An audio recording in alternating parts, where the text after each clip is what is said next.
Hello, Scorpio, Sun, Moon, Rising, and Venus signs. Kamusta kayo? Sana po nasa mabuti kayong kalagayan. Welcome back po sa Star Tarot. Kung bago kayo dito, welcome din kayo. Thank you for your support. I truly appreciate it. God bless you all. Scorpio, pauna mensahe ninyo ay external validation. Ayan, you don't need this, no? Scorpio, just so you know, baka ito yung hinahanap ninyo para sa sarili ninyo. Baka naghahanap kayo ng external validation. But, in fact, you don't need this. No? Hindi mo kailangang i-validate, no? Ang kakayanan mo, yung mga ginagawa mo ng ibang tao. You don't need that kasi dapat mas kilala mo yung sarili mo. 'Di ba? Alam mo sa sarili mo yung halaga mo, alam mo sa sarili mo yung self-worth ninyo, alam mo sa sarili mo kung ano yung mga talents mo, skills mo, gifts mo, you know your capabilities. Okay? Kaya dapat may self-confidence. Magtiwala ka sa inyong mga kakayanan, magtiwala ka sa inyong sarili because just like other people, you are equipped, no?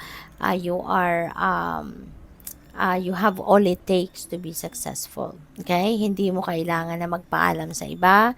Hindi mo kailangang malaman sa iba na magaling ka or hindi mo kailangang itanong pa sa iba kung kung kung magaling ka or kung matibay or kung ano man ang gusto ninyong marinig na magva-validate ng inyong existence, magva-validate ng galing mo, magva-validate ng talento mo.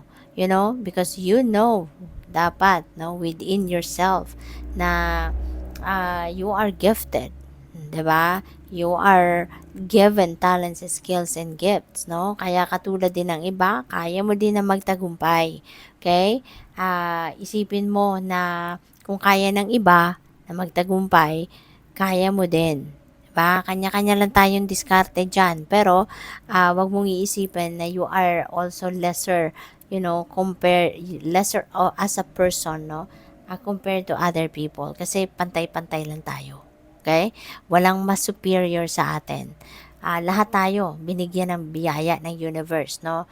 Lahat tayo binigyan tayo ng capabilities para ma-carry out natin ang mga gusto natin sa buhay. Ma-carry out natin yung purpose natin sa buhay. Okay? Kaya wag kayong umasa sa iba, no? Na pag na-validate nila, mabigyan kanila ng validation at yun lang ang magpapalakas ng inyong loob. Kasi pare-parehas lang tayo. Okay? Kung magaling ang iba, meron ka ding galing. Iba-iba lang tayo ng galing, di ba? Iba-iba lang tayo ng expertise, iba-iba lang tayo ng talento, ng skills, ng gifts, iba-iba lang. Pero lahat tayo meron nun.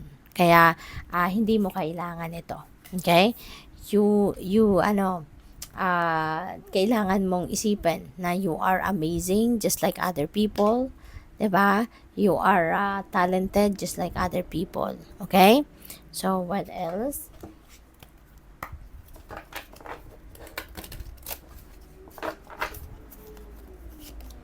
We have the altar priestess in preparation, prayer, sacred ritual. Ayan. So, baka ang iba sa inyo sa ngayon, baka ano kayo, ang iba sa inyo spiritual practitioner. Yun ang na-pick up ko.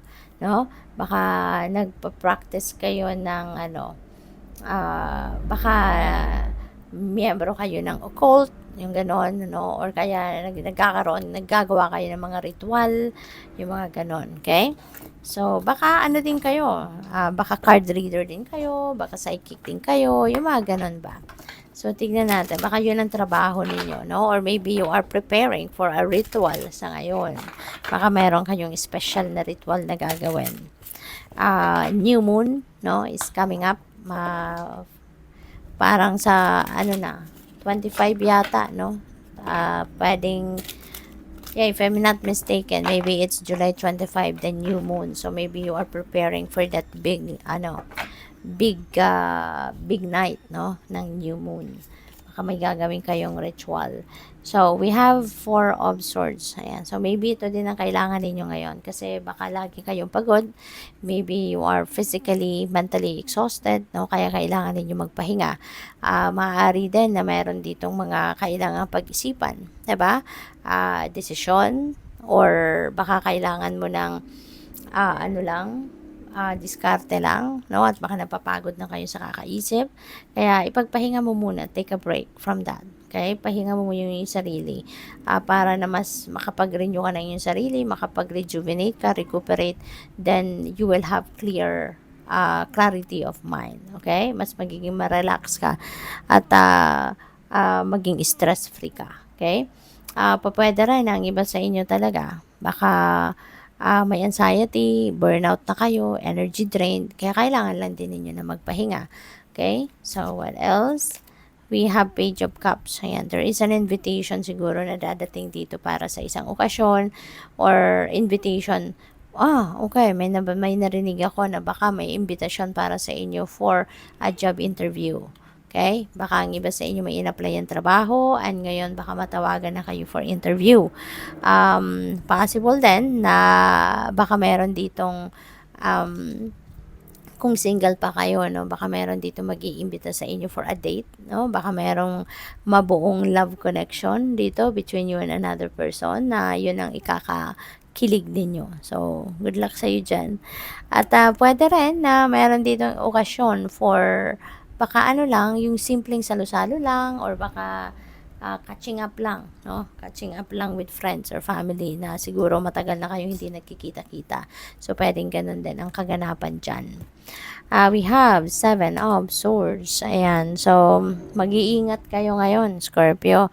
Talasan ninyo ang inyong radar. Okay? Yung inyong pakiramdam. Tune in kayo sa inyong intuition. Listen to the wisdom of your body. Kasi, merong mga tao dito na deceptive, no? Low vibe ang mga taong ito na maaaring nandiyan sa paligid ninyo. There could be people na, alam mo yun, nagbabantay lang kung kailan ka mabudol, kailan ka ma-scam. Maaaring merong mga magsisinungaling dito sa iyo, merong magnanakaw.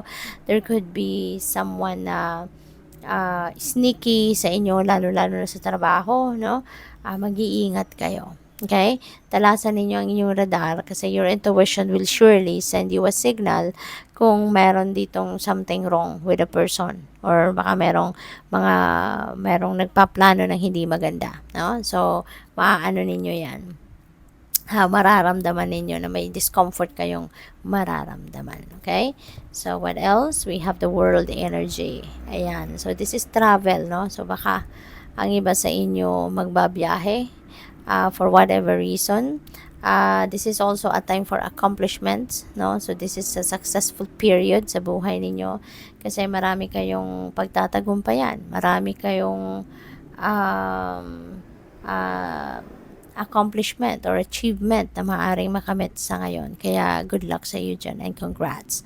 This is a time for completion, no? So, when there is something that is coming to an end, meron kayong sisimulang bago. Kaya, meron kayong matatapos dito, meron kayong ma-accomplish, and there will be new opportunities coming your way para ito naman yung simulan ninyong bago. Okay? So, what else? We have the Lovers. Ayan. So, maaari, no, yung sisimulan ninyo is a relationship. Diba? Meron ditong Page of Cups. So, may invitation. Meron makikipag-date sa iba sa inyo. Kaya maybe, you know, lalo-lalo na if you're single, baka ngayon magsisimula talaga kayo ng bagong relationship. Or pwede rin naman na kung nasa relationship na kayo dati, baka leveling up na ng inyong commitment ngayon ang mga pag-uusapan. No? So, what else? We have 2 of Swords. Ayan. So, pag-iisipan. Decision. This one also is a decision making. So, maybe, yung pagdedesisyon na ninyo is related dito sa relationship. Diba? Handa na ba? Diba? Handa na ba kayo para sa pag-aasawa? Handa na ba kayo para sa pagpasok sa bagong relationship? So, maaring yun ang mga kailangan ninyo pag-isipan sa ngayon. Baka yun ang mga kailangan ninyong pagdesisyonan sa ngayon. No? So, good luck. Thank you for watching. Love and light. Namaste.